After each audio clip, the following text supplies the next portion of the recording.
Paul Gilbert. How you doing? I'm the guitar player for the band Mr. Big, and welcome to my guitar instructional video today. I'd like for this video to talk about some of the things that I feel are the most useful for playing rock and all its different forms. There's so many nowadays. There's, you go into a record store and there's not just rock, there's blues rock. A million different versions of rock, but they're all, in a way, based on that original blues kind of music. So today I'm going to talk about the blues scale and what to do with it, how to phrase, and you'd be surprised how much a lot of this stuff really works when you play in your band, regardless of what version of rock you decide to play. And also try to cover some other things that will help you very practically play in a rock band, because that is the most fun that you can have playing guitar, I think. It's fun playing by yourself, but getting together with a drummer and bass player and a singer is the best thing there is in the world, pretty much. So I want to prepare you for that and have some fun along the way. Hope you dig it. Let's have a good time. And before we get started, we need to tune up, so I'm going to show you one of my favorite chords. This is an E chord. Most people, when they play an E chord, they play it like this.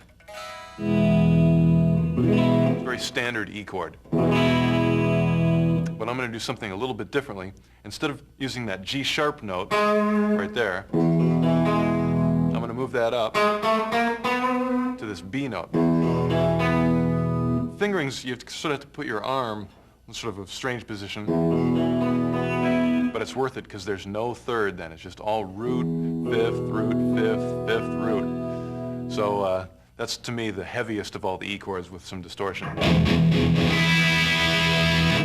That's pretty cool. Let's try tuning up to that. Make sure I'm in tune too. There we go.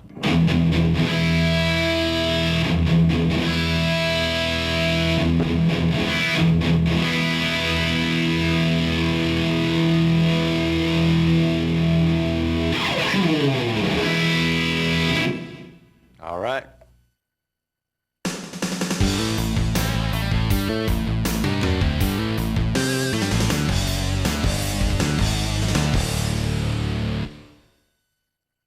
All right.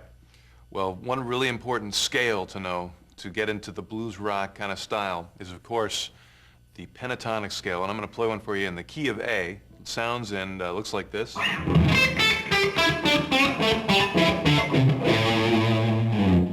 If you've been playing guitar for any amount of time, you've probably seen and heard that scale before. The whole trick to it, or not even the trick, the art to it, is to make that scale come alive with all sorts of things that I'm going to show you coming right up here. I think one of the biggest things is vibrato, which really is one of the coolest things you can do on guitar. You know, if you listen to a piano player, they can do great stuff, but they can't do vibrato. And the instruments that can do vibrato, like guitar or just about any string instrument, really a lot of the character and the style of the individual player comes through from the way they do their vibrato. And on guitar, there's a lot of different techniques to get vibrato. I'll show you my favorite way of getting it, which is to use my wrist on my left hand. And the way I do that, because obviously your wrist isn't touching, you don't play with your wrist, you play with your fingers. So, but luckily for me, my fingers are connected to my wrist. So if I move my wrist, my fingers can't help but move also, as you can see right there. I can keep my fingers still, but it actually changes position when I move my wrist. And the same thing happens on the guitar. If I play a note, like this here C note, and I'm actually not even moving my finger, it's my wrist that makes the whole string and my finger move.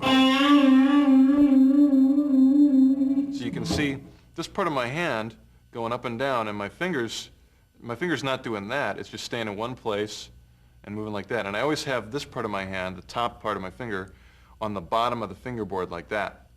And I use it as a pivot. So my hand just goes like that, my fingers stay straight, and the note moves.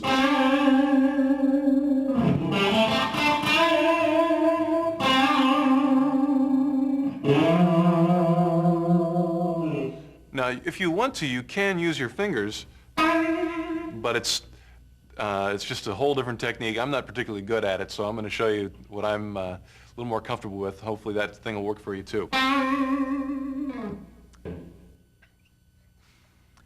One way of treating the pentatonic scale that works really well for making it more musical also is involves some bending and vibrato. Basically what you do, I'm going to take an E pentatonic scale this time,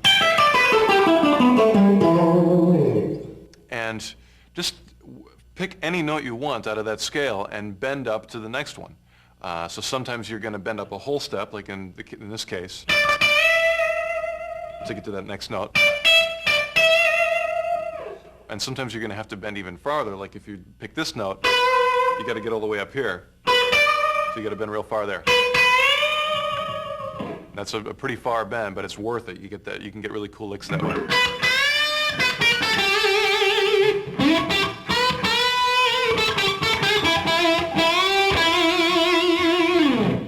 And you can do that on just about any note in the pentatonic scale, just as long as you bend either a whole step or that minor third to the next note. You have to know the scale fairly well to be able to figure that out.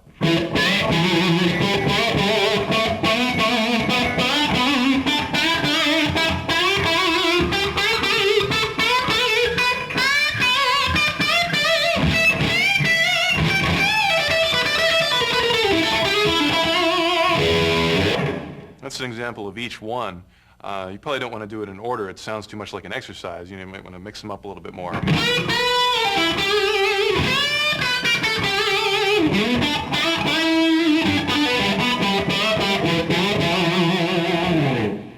Something like that.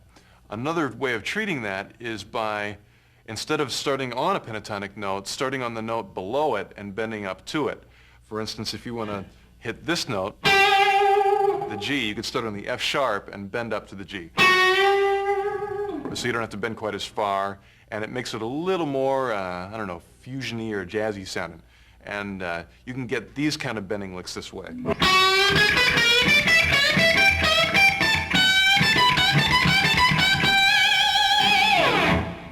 And those are real useful in playing rock and roll. Just picking some kind of groove.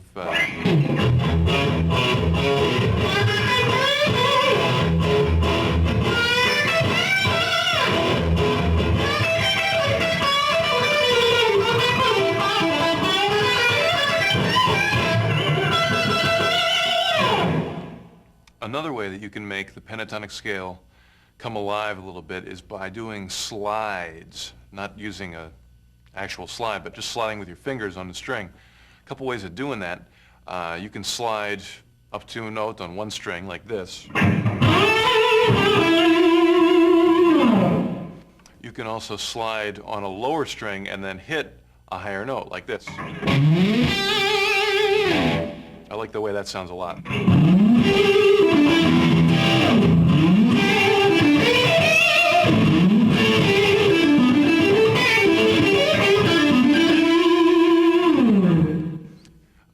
And a final way you can slide is from above. You start with a higher string and then go down like that.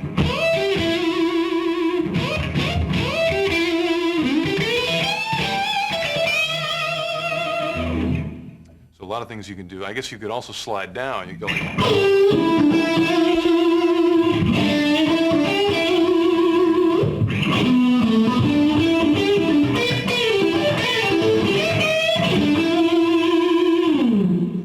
really put a lot more feel into the pentatonic scale than just playing it. Give it a try, and builds your calluses too. Have fun with that one.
All right, welcome to part 2.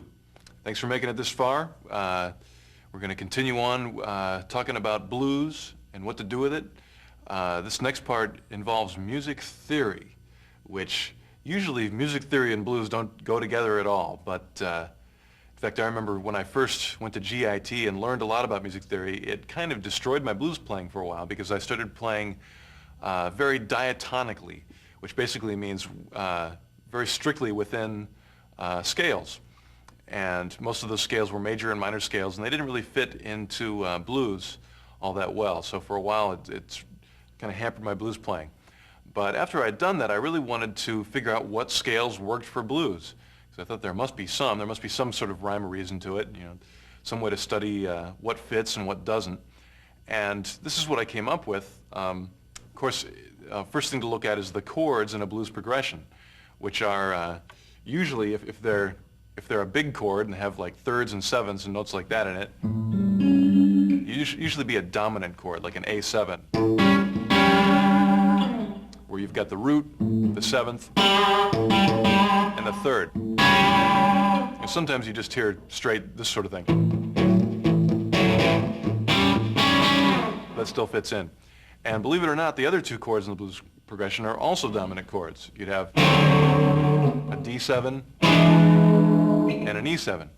So the thing to play over those, believe it or not, I don't know why this works, but you can play a minor pentatonic and all the licks that you can come up with over this thing that's got a major third in it. But when you do that, it really makes some other notes want to come out and escape. And one of those notes, believe it or not, is the major third.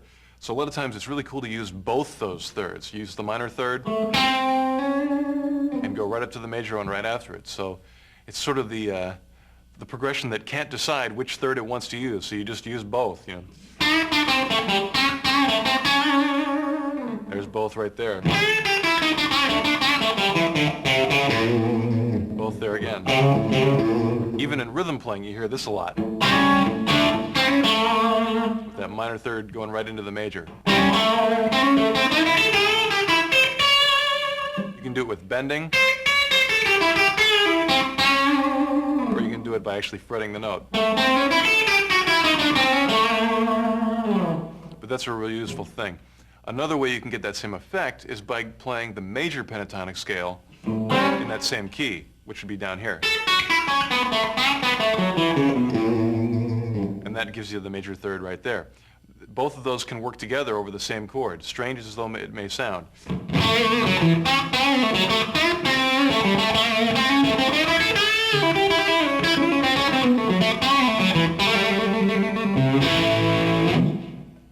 Now this is kind of cool because in a lot of classical music or music that's more structured, you can't get away with that sort of thing.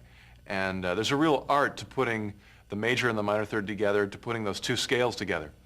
To move on to the next chord in a blues progression, which would be your 4 chord. It's called a 4 chord because it's just based on the 4th step of a scale. 1, 2, 3, 4.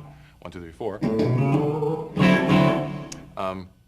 Right there, it sounds real good to play, how would you describe it? It's sort of a Mixolydian scale. I'm scared to use that word since it's so big, but all it is really is one of those.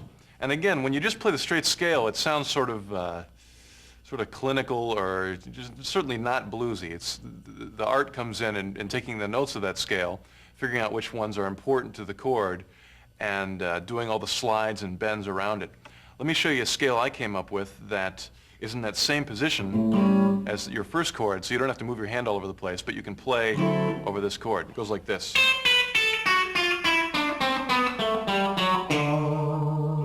And it's not really consistent throughout the octaves. It changes, just makes it easier on your fingers.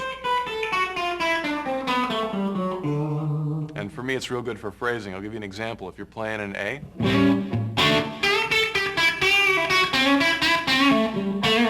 and you go to that 4 chord, you can go, and it outlines that real well in that scale.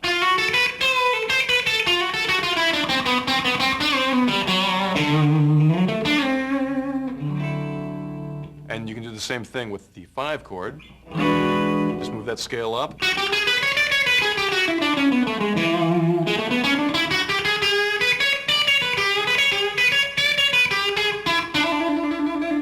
Back down.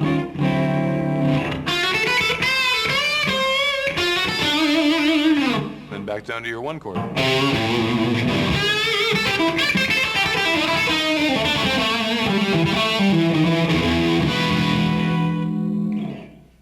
And it's a real useful scale. The other notes that I like to add when playing blues are of course, the blues note, which is the flat 5,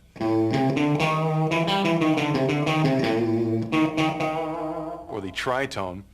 In context, it sounds really, really, really nice with a pentatonic scale. And of course, you can still use your minor to major third moves.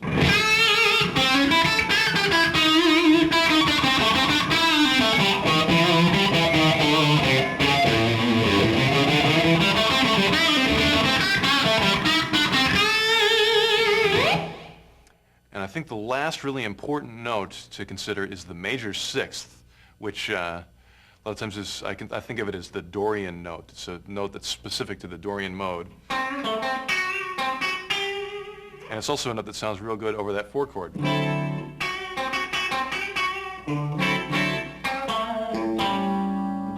So that comes into play a lot, because certainly that 4 chord happens all the time in a blues progression.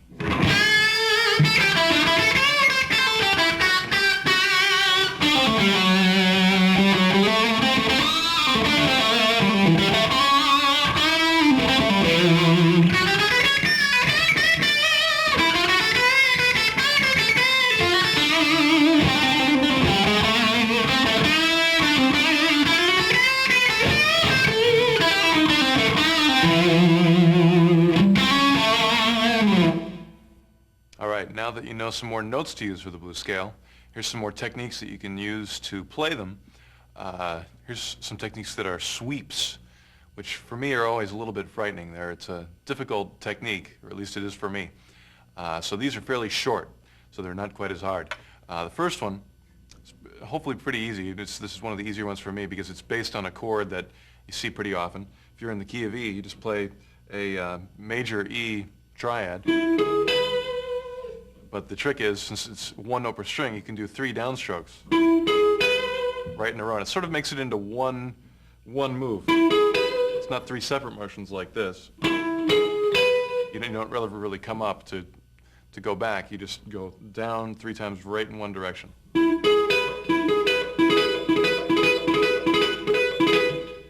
And then I go up to the 7th. And the 7th would be an upstroke, so it's 3 downs and an up. And sometimes I'll even start on the 7th lower with an upstroke also. So it'd be up, down, down, down, up. And from there, of course, you want to do some bends and some of those cool phrasing licks.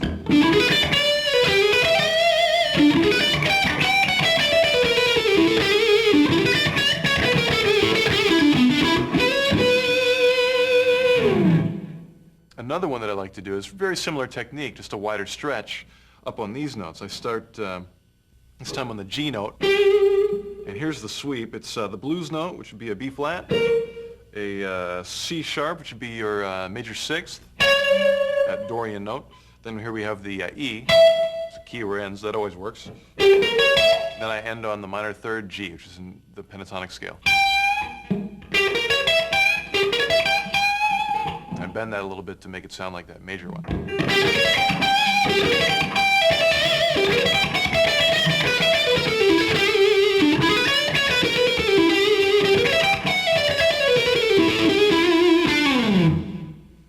And I think I'll try a big, huge one here. This is another sweep, but this one's much larger. It's the king of them all here. It starts on the low E.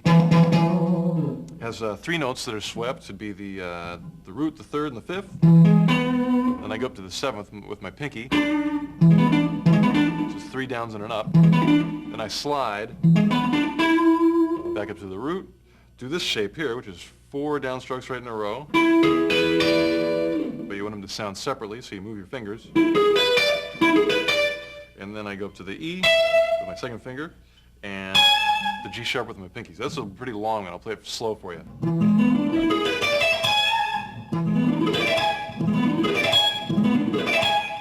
And that one takes a bit of work, but give it a try. With some distortion, that can sound real smooth. You can even add little things on top with your finger here like this. Let me give this a shot.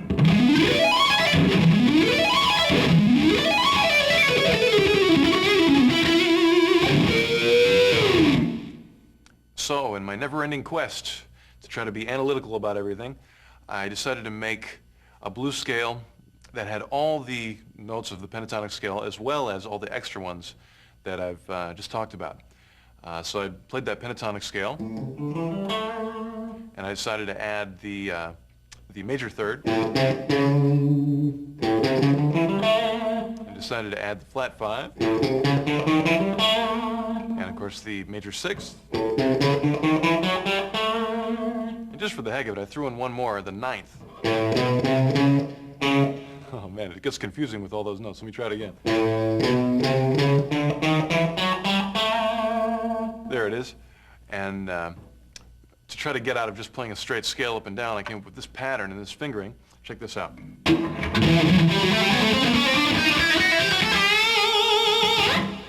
Play a little bit slower.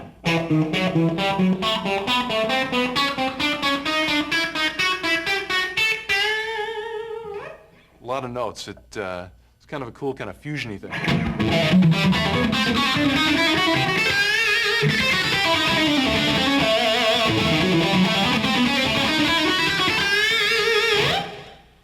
So that's all the extra notes added in, sort of going in one direction, but it also works real well just to play a straight pentatonic and add those extra notes wherever they're going to work well. There's sort of an art to it, but the more you do it, the more it works.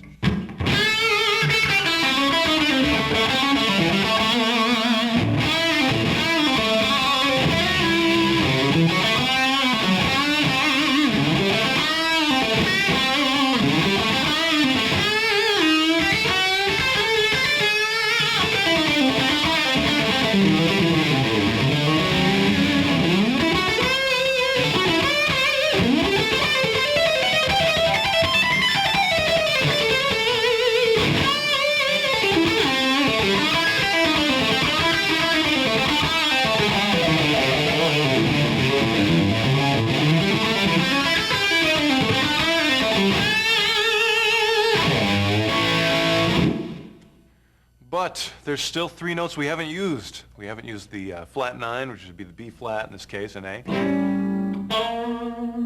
And there's a reason we haven't used it. It sounds kind of strange. We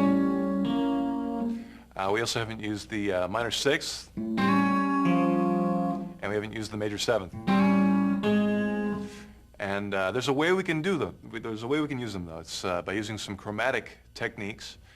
And let me show you the first one, which would be to use the major 7th. And basically all you do is you have to have all the good notes surround the bad one, like this. And then you don't really notice it. The bad one just sort of flows right into it, sort of passes. And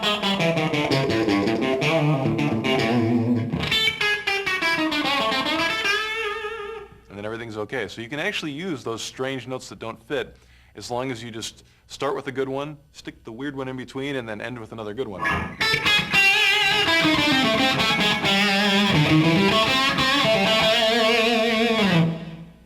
For the use the minor 6th, I like to do this lick, where I take the major 6th and do a little chromatic lick surrounding it, which of course uses that weird note right there, and I end on the root. And pretty much anytime you end on the root, it's always going to sound good. So that's got those 3 chromatic kind of things.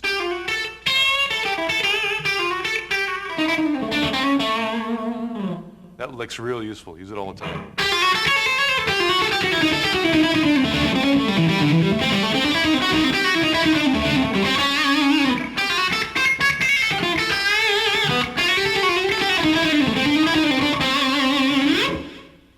And I think the toughest one to fit in is probably the flat 9, which is just a half step above your root. It's real dissonant, and the only one I could think of right off the bat is this sort of thing. It's almost a diminished sounding lick with some string skipping in it. I do this. There's Just got the little minor third lick on the G string, and then I skip over the B, don't play it at all. And go to this one here, same frets on the high E. And then I slide up and do the same thing descending. Just do that over and over again. So that's a little more kind of jazzy, fusiony, spacey sounding. But that can sound kind of cool in the right spot, you know, in your blues thing.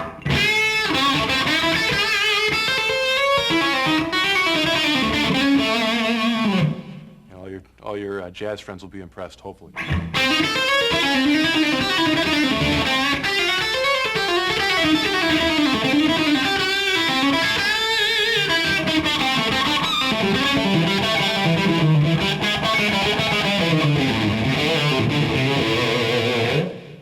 So now you've got it. Every note works. You just got to know the right way to do it. It's an art and a skill, and it can be fun. So get a drummer and give it a try. So I want to show you a couple fingerings where you can play these things a little faster for the flashier guitar style. This one's going to be in the key of E blues pentatonic. And these first two are basically chromatic kind of sounds. What I did is I took the regular pentatonic fingering of the top two strings and I added the chromatic note below each of those fingerings. And you can just do any 3-note per string fast licks that you know. I'll show you one that I know, which is straight up and down. You can do this.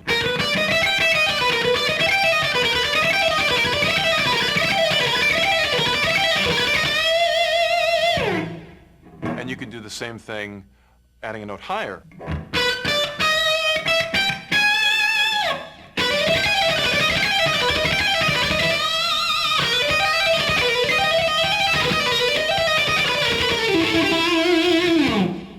So that's a little bit outside sounding. When I say outside, I mean it's a little bit outside of the scale, but still has enough inside where, you know, you can tell what key you're in, and it's kind of cool.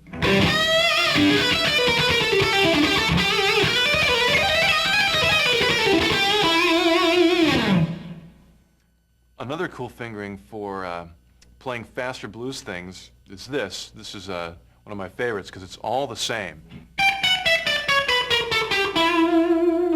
You got the same fingers. I use my first finger, my third finger, and my fourth finger. So it's very easy to visualize, very easy to see it in your head. You know, you can do the Santana thing and put your head back and you know, think about your mantra while you're playing. You don't have to look because it's all the same. And it not only works good for fast stuff, you know, where you could play it with many different patterns. You could do like descending fours. But also it's good for phrasing. You can pick all the notes out of there and play them a little bit slower.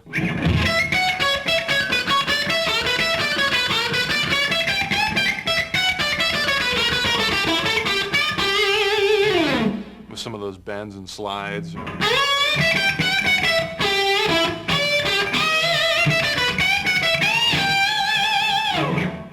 And pretty much always works. And of course the fast stuff works good too.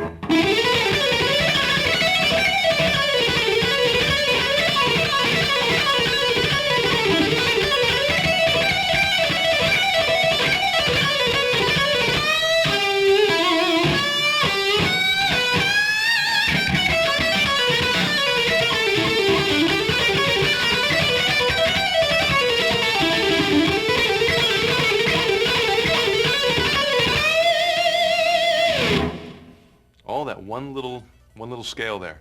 It's one of my favorites. I hope you like it too.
part 3. Thanks for making it this far. Very nice of you to keep watching. And I'm glad your VCR is still functioning properly.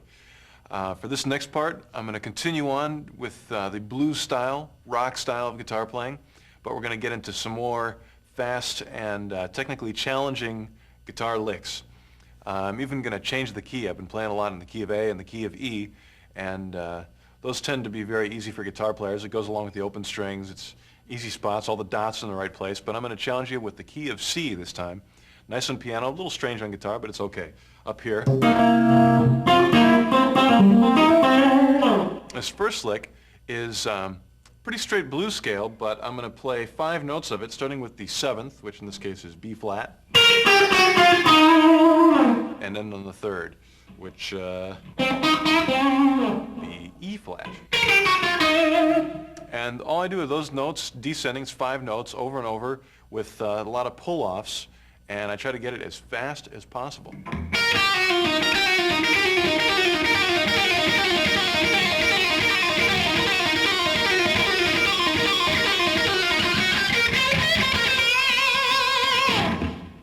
Now the pull-offs happen on the B string. I pick the first 2 notes, then 2 pull-offs, and then pick the last one.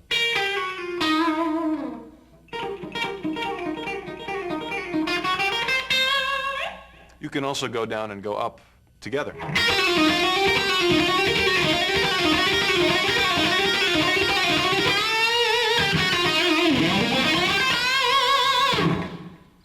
Another similar lick to that is this one, which I'm going to start on the 5th, go down the scale, the blues scale,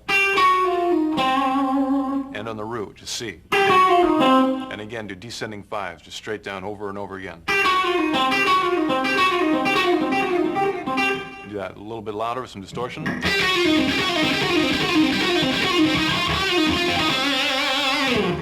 And I'm going to modify that one slightly and put in the high root note, the C, instead of that this one. I'm going to replace it and go like this.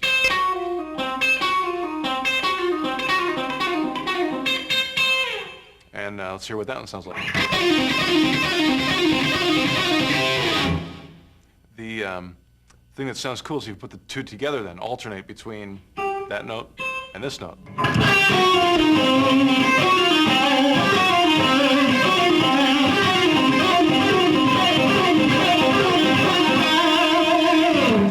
And you can even use that first lick. You can use all 3 together like this.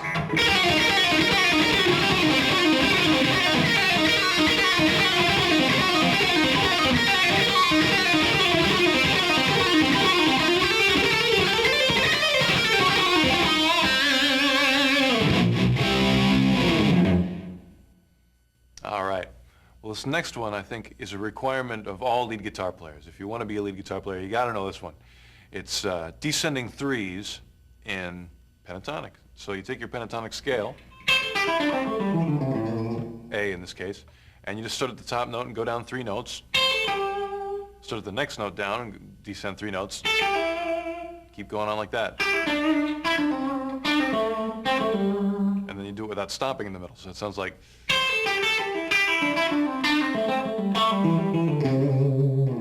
A real common lick, but you got to know that one. And again, I'm doing a lot of pull-offs to help me so I don't have to pick everything. Makes it a little bit smoother, a little bit easier to play. Now, another way you can approach this is by doing descending 3s, but instead of starting on a lower note each time, you start on a higher note each time.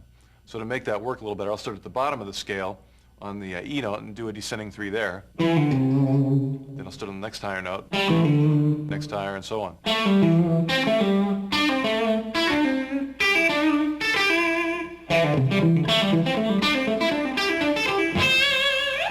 And that's a little less common way of doing a common lick, so there's a little twist on it there. Let me try it with some distortion.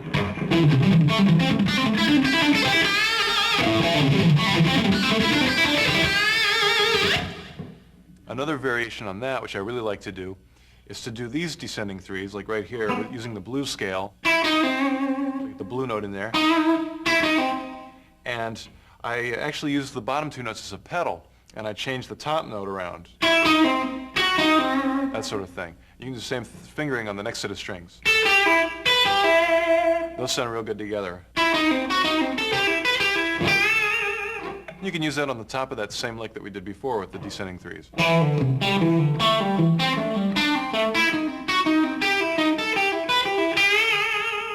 It's a pretty cool one. Let's check that out.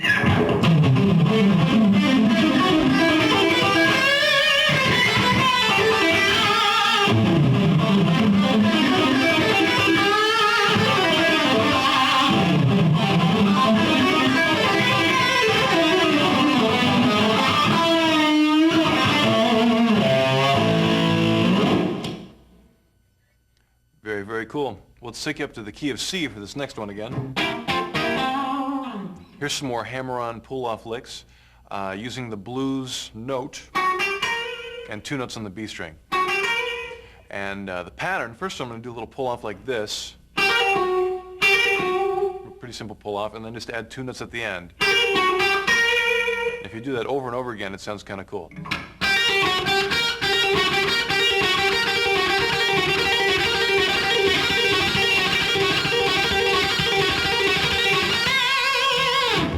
One of them fast and furious pull-off licks. And you can do that in other spots too. You could do it here.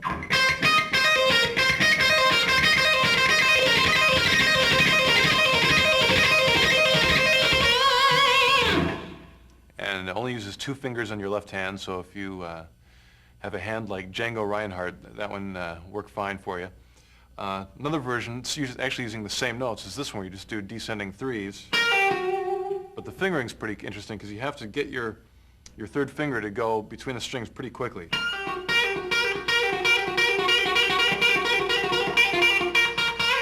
To do those real quick descending threes.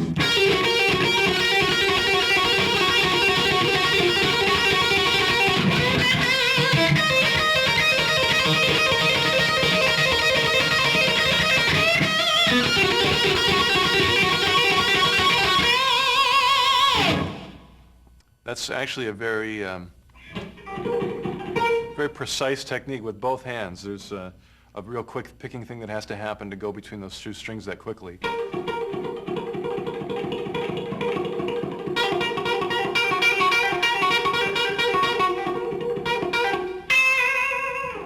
But that's a real useful lick in the rock and roll world. This is a good lick for picking. It actually uses both of the thirds. It has the minor third and the major third, which is, I told you about before, it can be pretty cool in these kind of progressions, using those kind of chords. So this one, the pattern is pretty simple, just 6 notes. Real similar to a picking lick that I like to use in other contexts also, but this one is more in the blues context because of the note choice.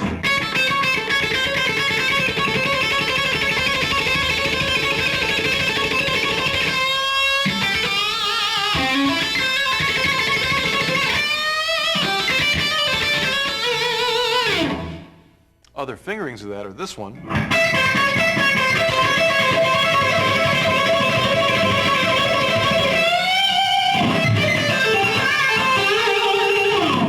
And this one too.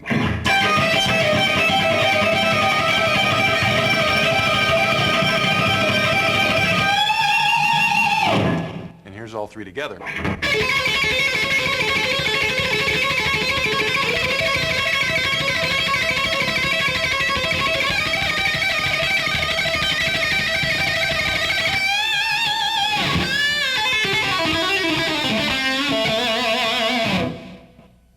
You can also do pull-off versions of that by adding a note. I like to add this note.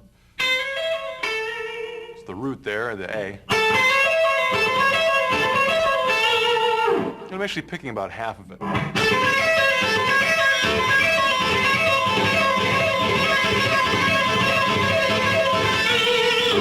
You can move that up to the next position also.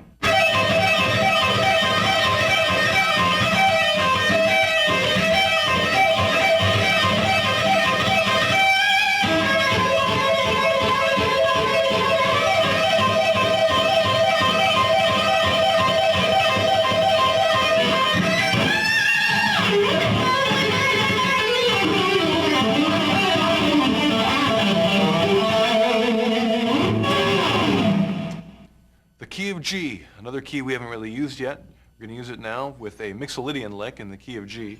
Mixolydian is one of those big words that strikes terror into the hearts of those who haven't studied music theory. And I haven't studied that much of it, so I get a little frightened when I hear it. Maybe a little frightening too. And it's just these notes. It's the notes that go along with this chord. They sound like this. And I'm just going to play those notes up and down as fast as I possibly can using hammer-ons and pull-offs. Sounds something like this.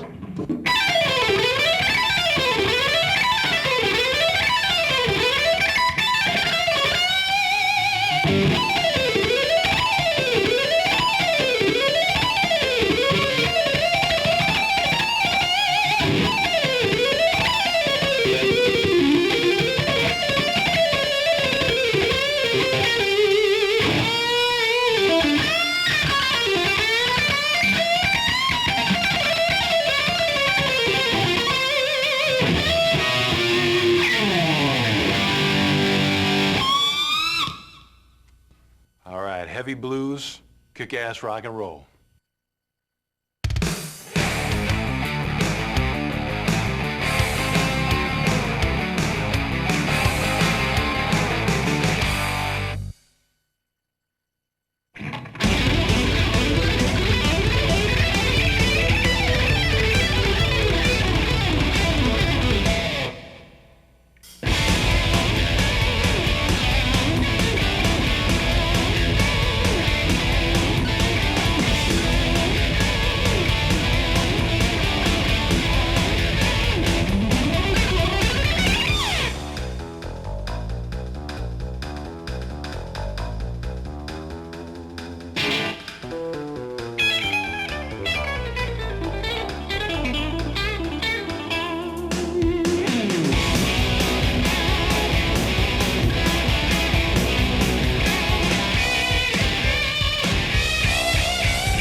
Well, this is it. It's the end of the video. You've made it this far. Congratulations. Very, very cool for sticking with me. Thanks a lot.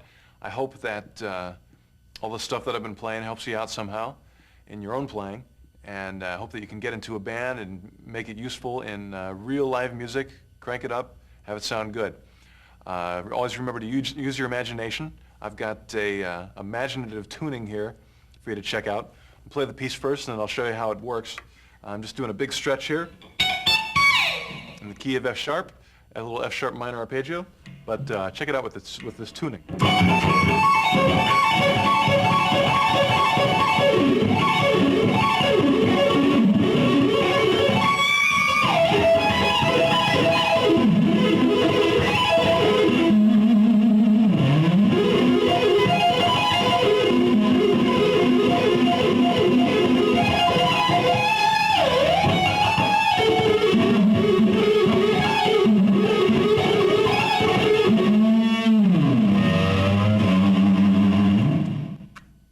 That's one for you to figure out there.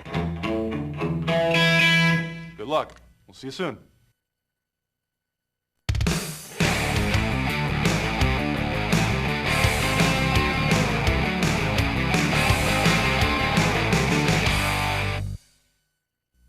Well, besides having a collection of fashionable clothes to wear, there's one thing that will always secure your place in the band of your choice, and that is being able to sing as well as play your instrument.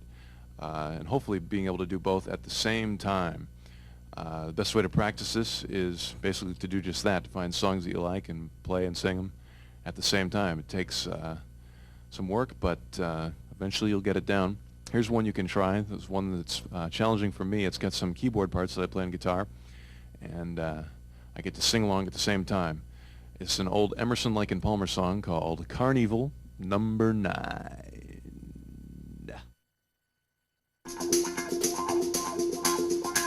Welcome back, my friends, to the show that never ends. We're so glad you could attend. Come inside, come inside. There behind the glass, there's a real blade of grass. Be careful as you pass. Move along, move along. Come inside, the show's about to start. Guaranteed to blow your head apart.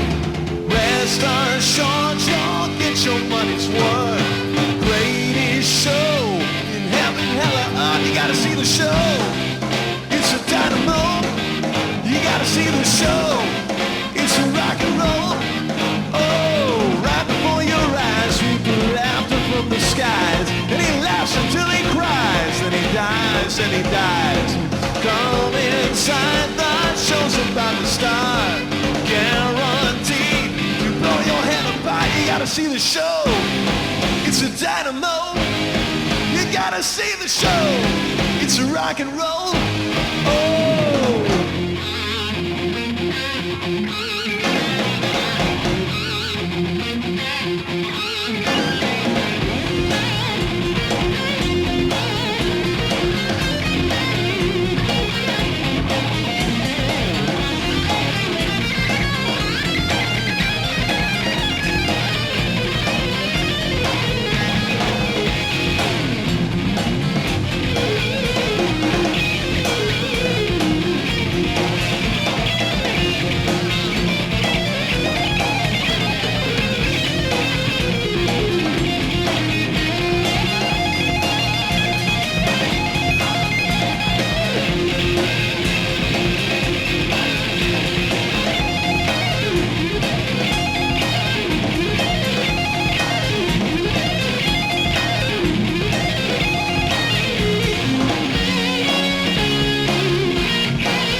Gypsy queen in a glaze of Vaseline, who perform on guillotine. What a scene, what a scene.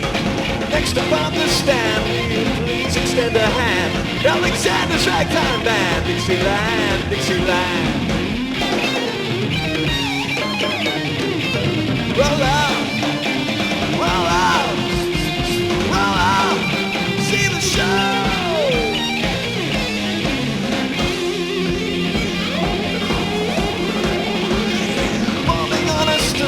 The sight to make you drool. 7 virgins in a mule. Keep it cool, keep it cool. Like it to be known, the exhibits that were shown. Exclusive